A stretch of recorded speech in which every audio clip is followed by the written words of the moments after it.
Hola a todos. El video de hoy lo dedicaré a una clase para entender las tesis sobre Feuerbach, el texto de Juventud de Marx.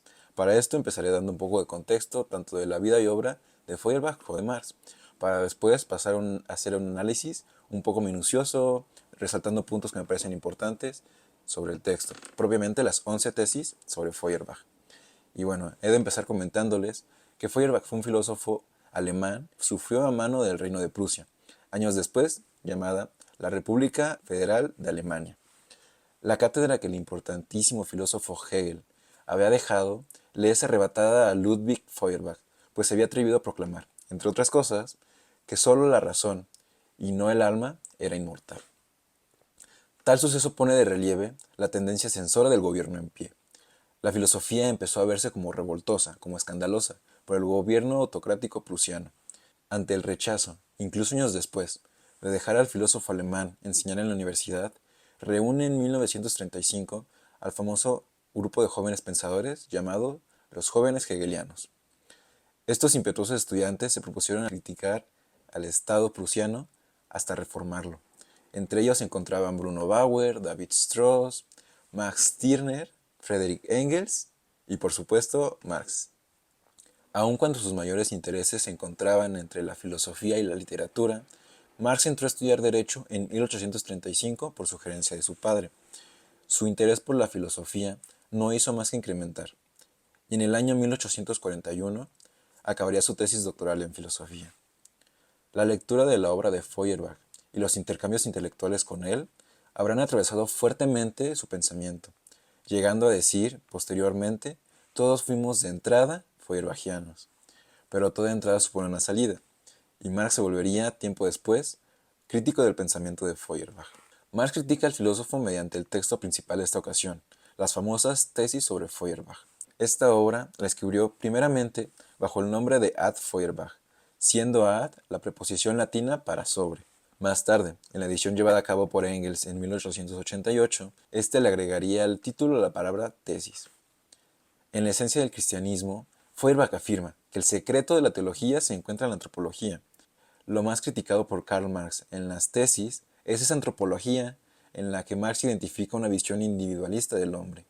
Pasaré a dar un recorrido por las 11 tesis y me detendré para explicar aquellas que me parecen las más interesantes. Primera tesis. El defecto fundamental de todo el materialismo anterior, incluido el de Feuerbach, es que solo concibe las cosas, la realidad, la sensoriedad, bajo la forma de objeto de contemplación, pero no como actividad sensorial del hombre, no como práctica, no de un modo subjetivo. De aquí que el lado activo fuese desarrollado por el idealismo, por oposición al materialismo, pero solo de un modo abstracto, ya que el idealismo naturalmente no conoce la actividad real, sensorial, como tal. Feuerbach quiere objetos sensoriales, realmente distintos de los objetos conceptuales, pero tampoco él concibe la propia actividad humana como una actividad objetiva. Por eso, en la esencia del cristianismo, solo considera la actitud teórica como la auténtica humana, mientras que concibe y fija la práctica solo en su forma suciamente judaica de manifestarse. Por tanto, no comprende la importancia de la actuación revolucionaria. Segunda tesis. El problema de si el pensamiento humano se le puede atribuir una verdad objetivo no es un problema teórico, sino un problema práctico. Es en la práctica donde el hombre tiene que mostrar la verdad, es decir, la realidad y el poderío, la terrenalidad de su pensamiento. El litigio sobre la realidad o irrealidad de un pensamiento que se aísla de la práctica es un problema puramente escolástico. Esta tesis me parece muy interesante porque se pone de relieve un carácter de la verdad que no suele ser tan tratado. Es el hecho de la verdad como una cuestión de la práctica. Para empezar, el criterio de verdad pasa a ser la práctica misma. Lo que es verdad se define en lo que es cierto en la práctica. Ya no es tanto lo que suceda en el ámbito del pensamiento. No importa mucho si yo pueda lógicamente llegar a un resultado en mi pensamiento, si realmente no puedo ver los resultados de esa lógica en la práctica. Y esto es algo que resulta muy interesante al pensar la manera en la que solemos pensar la verdad, la manera en la que solemos discutir sobre ella, porque ya no es algo que sea nada más de contemplar. Muchas veces nos planteamos la verdad como un objetivo a llegar, como a veces cuando estamos discutiendo con nuestros amigos o nuestros papás o yo qué sé, con personas en nuestro día a día, ponemos la verdad como si fuera un objetivo muy, muy subjetivo. Y con subjetivo no me refiero a que sea solo para nosotros, ¿no? Sino como un objetivo de algo que me va a traer un beneficio propio. Y realmente lo que está poniendo aquí de relieve Marx es que más allá de ser como algo que nos traiga un beneficio inmediato propio, el conocer la verdad, esta noción del conocimiento por el conocimiento mismo, más allá de eso, para lo que nos sirve la verdad es para transformar nuestra realidad, para entender cómo son las condiciones sociales, económicas, prácticas, y transformarlas, ¿no?, en nuestra conveniencia, a la conveniencia social, ¿no? Creo que esto es algo muy importante para resaltar dentro de esta tesis. Tercera tesis. La teoría materialista de que los hombres son producto de las circunstancias y de la educación, y de que, por tanto, los hombres modificados son producto de circunstancias distintas y de una educación modificada, olvida que son los hombres, precisamente, los que hacen que cambien las circunstancias y que el propio educador necesita ser educado. Conduce, pues, forzosamente, a la división de la sociedad en dos partes, una de las cuales está por encima de la sociedad. La coincidencia de la modificación de las circunstancias y de la actividad humana solo puede concebirse y entenderse racionalmente como práctica revolucionaria. Aquí creo que podemos identificar por lo menos tres cosas importantes.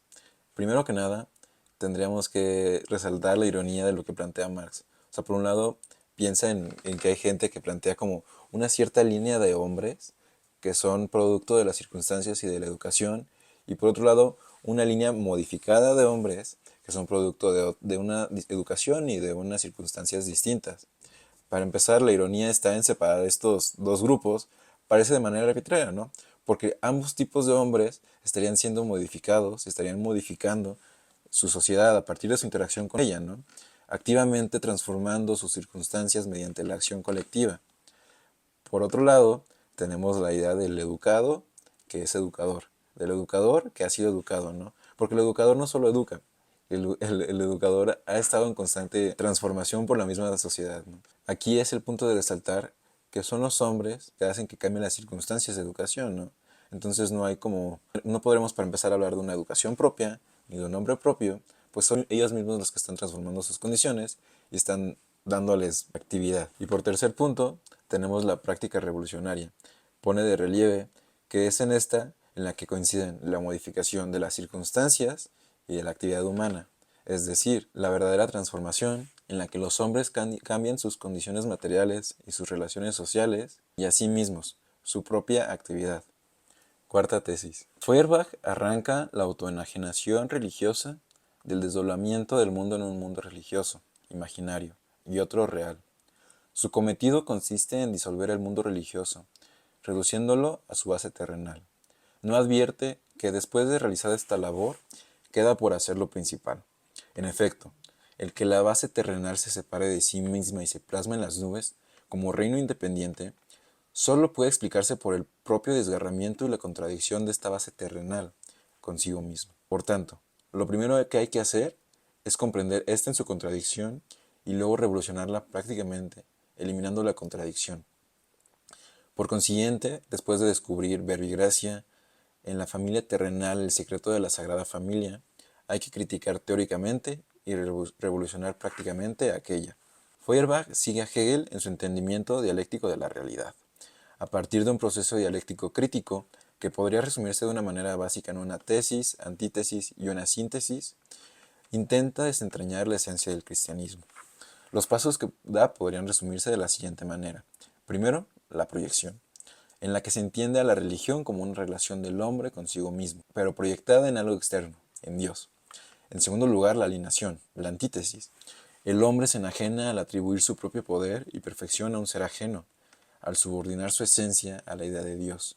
Por último, la reapropiación, el tercer movimiento, en el que el ser humano se reapropia de todas esas cualidades que había proyectado en un Dios y reconoce su propia naturaleza. Lo que más critica en la tesis es la incapacidad de Feuerbach para desentrañar la causa terrenal que provoca esta escisión en un mundo imaginario, el de la religión, y el mundo real. La causa enraizada en las dinámicas históricas, material y socialmente determinadas, que dé cuenta de esta necesidad del hombre de crear un mundo imaginario en primer lugar. Apuntando un topos común en Marx, Feuerbach no logra explicar por qué el hombre necesita de este opio, ese adormecimiento que otorga la religión. Quinta tesis. Feuerbach. No contento con el pensamiento abstracto, apela a la contemplación sensorial, pero no concibe la sensoriedad como una actividad sensorial humana práctica. Aquí Marx está señalando el hecho de que por un lado Feuerbach le interesa la sensoriedad, esto que los sentidos nos dan, el contenido de los sentidos, ¿no? Pero al mismo tiempo no considera el poder de los mismos sentidos, ¿no? Los sentidos nos dan acceso al mundo material, es nuestro pase hacia ellos, es nuestro camino para entender el mundo material, el mundo exterior, el mundo real. Y no obstante, Feuerbach no está considerando que la manera en la que interactuamos con el mundo es una manera práctica, en la que nos envolvemos en nuestras acciones, en la que tomamos la naturaleza, tomamos plantas, tomamos, yo qué sé, piedritas y les hacemos pulseras, ¿no? Interactuamos con nuestra realidad.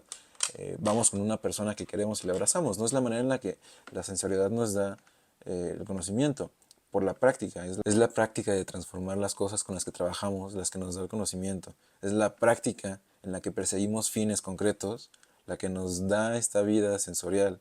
No podemos dejar de lado la práctica en la sensorialidad, porque la sensorialidad como pura sensorialidad no es nada. ¿Qué nos dice los sentidos si no tiene una práctica que nos lleve a querer hacer cosas con el mundo en el que vivimos? En la sexta tesis, Marx nos dice: Feuerbach diluye la esencia religiosa en la esencia humana. Pero la esencia humana no es algo abstracto inherente a cada individuo. Es en su realidad el conjunto de las relaciones sociales. Feuerbach, que no se ocupa de la crítica de esta esencia real, se ve por tanto obligado, primero, a hacer abstracción de la trayectoria histórica, enfocando por así el sentimiento religioso y presuponiendo un individuo humano abstracto, aislado. Y segundo, en él, la esencia humana solo puede concebirse como género, como una generalidad interna, muda, que se limita a unir naturalmente a los muchos individuos. Aquí podemos rescatar muchas cosas que no solo critican a Feuerbach, van directo a otros pensadores de la historia de la filosofía. Innumeravelmente yo me quedo mudo ante quienes está criticando, ¿no? Pero hay algo que me gustaría remarcar. Hay muchas cosas que me parecen muy interesantes en esto.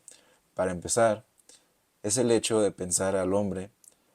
La esencia del hombre no es algo abstracto que se encuentra en cada individuo, ¿no? Algunos pueden decir como la esencia a veces se piensa como algo escondido en las personas, tal vez como a la manera de Aristóteles en el alma, ¿no?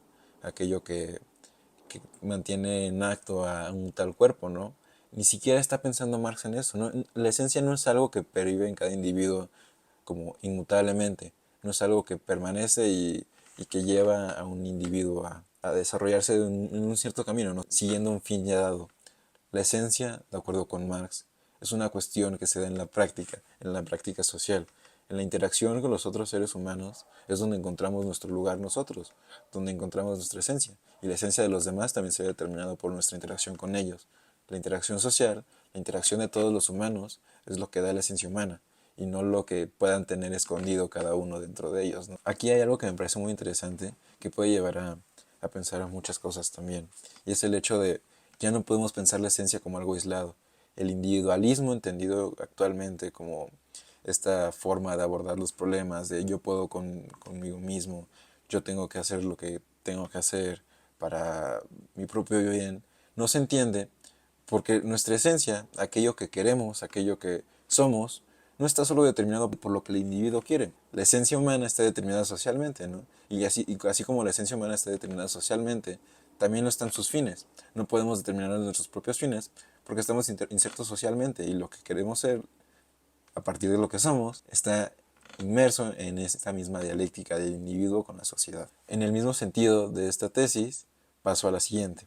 Feuerbach no ve, por tanto, que el sentimiento religioso es también un producto social y que el individuo abstracto que él analiza pertenece en realidad a una determinada forma de sociedad. Volvemos a lo mismo. Marx critica a Feuerbach por su concepción individualista del hombre. El hombre no se puede pensar individualmente. Un hombre aislado no es un hombre. No sé si han visto estas noticias en las que encontraron a un niño que fue criado por lobos o algún otro animal extraño. Y de repente el niño no está inserto en sociedad. No tiene el lenguaje que nosotros tenemos, no tiene la forma de comunicarse. Parece ser un ser humano, ¿no? O sea, de alguna manera podríamos decir que lo es, ¿no? Porque pertenece a una misma especie, tenemos similitudes genéticas, compartimos muchas cosas y al mismo tiempo no compartimos esta misma socialización en la que nos damos fines, pues compartimos prácticas sociales, ¿no? El hecho de que el sentimiento religioso sea un producto social pone de relieve que no es solo que el individuo humano, no es que el individuo humano pueda atender a la idea de un Dios, ¿no? Es solo por su inserción en esta sociedad que el individuo humano puede siquiera plantearse la idea de Dios, y esto lo hace por causas sociales, ¿no? En la crítica a la religión, lo que se busca es entender, de acuerdo con Marx, qué es aquello que nos lleva a pensar en la religión como un fin, en lugar de tratar de resolver este problema en la práctica. Problema que, de acuerdo con Marx, tendremos que encontrar a la manera de contradicción en la vida social. Y esto nos lleva a la siguiente tesis. La vida social es en esencia práctica. Todos los misterios que descarrían la teoría hacia el misticismo encuentran su solución racional en la práctica humana y en la comprensión de esta práctica. Esta sin duda es una de las tesis que más interés me provocan, pues Marx nos está afirmando que el misticismo no es más que una huida de nuestros problemas en la vida práctica. Cuando no encontramos la solución en la vida práctica, en la vida social, la teoría se dirige hacia el misticismo, un terreno en el que la razón no puede resolver. Tendremos que preguntarnos, ¿acaso estos problemas que surgen y que nos descarrían al misticismo tienen solución en la vida social, que es en esencia práctica? Marx diría que sí, y su forma de investigar al respecto es a partir de encontrar las contradicciones de la vida social, a la manera en la que lo hace en la lucha de clases, por ejemplo. La lucha de clases en las que se ven opuestas la burguesía y el proletariado, clases que mientras conviven en un mismo modelo económico, luchan, por un lado, el burgués por acumular más capital y el trabajador, el proletariado, por una vida más digna, una vida más libre. Novena tesis. A lo que más llega el materialismo contemplativo, es decir, el materialismo que no concibe la sensualidad como actividad práctica, es a contemplar a los distintos individuos dentro de la sociedad civil. Y como ya adelantaba, Marx no solo está pensando en criticar la religión por criticar la religión misma. Marx está pensando en encontrar aquellas contradicciones teóricas que son resueltas en la práctica. Aquí Marx está dentro de la misma crítica que les adelantaba, cuestionando la idea de ver a los individuos como solo individuos, estar viendo a cada individuo como si fuera un objeto de estudio propio, y no entender que para llegar a una crítica real de las opresiones que existen en el mundo, de las relaciones sociales, contradicciones que existen en el mundo, uno tiene que claramente analizar las relaciones sociales. Entonces es en la relación social que Marx se da cuenta, por ejemplo, que el proletariado y el burgués están en contradicción, como lucha de clases. El trabajador asalariado quiere una vida más digna, una vida más libre, en la que sus decisiones no tengan que estar sometidas al día a día, al poder sobrevivir por el salario que le den por su trabajo, por la venta de su trabajo, de su fuerza de trabajo. Y el burgués está preocupado por reproducir su capital. Esta es la contradicción. La libertad del burgués interviene con la libertad del trabajador. La libertad de acumular capital interviene con la libertad de vida. La libertad sobre su acción, sobre su trabajo. La décima tesis dice lo siguiente. El punto de vista del antiguo materialismo es la sociedad civil. El del nuevo materialismo, la sociedad humana, a la humanidad socializada. En ese sentido, Marx está proponiendo una noción de sociedad en la que las opresiones estén superadas. Y las opresiones no se dan entre individuos simplemente, se dan en sus relaciones sociales. La sociedad humana o la humanidad socializada implica una humanidad que sea consciente de sus relaciones sociales, no las vea de manera y que no las oculte a partir de nociones como individuos aislados. Por último, la 11ª tesis. Los filósofos no han hecho más que interpretar de diversos modos el mundo, pero de lo que se trata es de transformarlo. Esta es una tesis con una crítica directa, no solo a Feuerbach y su materialismo contemplativo, sino a multiplicidad de filósofos más, que no han hecho más que interpretar el mundo, que no han hecho más que observarlo y analizarlo como si fuera parte de un juego, en lugar de tratar de realmente transformarlo ahí donde es necesario, ahí donde la contradicción está viva. Este es un llamado a, más que quedarnos viendo el mundo a la manera de un filósofo o modernamente a la manera de un científico que observa pero no se mete con su objeto, a transformar el mundo, ¿no? A transformar las relaciones sociales, porque formamos parte de este mundo que está, en términos de Karl Marx, lleno de contradicciones. Como hemos visto, este texto, que apenas llega a completar las 2 páginas, posee una profundidad difícilmente superable. Para acabar, me gustaría abrir un paréntesis sobre algo que se suele suponer del pensamiento de Marx. Esto es, que el comunismo es una propuesta colectivista que tiene por objetivo eliminar toda libertad individual. En cambio, considero que esta reducción es ingenua y que no logra entender que en el proyecto marxista, a la manera en que ha sido propuesta y hemos entendido en la tesis sexta, las nociones de individuo y colectivo se superan. Ni el individuo se entiende por sí solo, pues no hay esencia humana abstracta, sino social, ni el colectivo, pues este se conforma a partir de las relaciones sociales entre individuos concretos, las cuales a su vez están mediadas por condiciones materiales y estructuras económicas más amplias que moldean y limitan estas relaciones. Para Marx, la verdadera libertad humana solo es posible a través de la transformación de las relaciones sociales. Muchas gracias por haberte quedado hasta el último. De verdad espero haberte ayudado a comprender un poco mejor las tesis sobre Feuerbach. Y si te gustó, suscríbete para más contenido interesante como este y comenta si te quedas con dudas, sugerencias o comentarios. Nos vemos. Inspiration.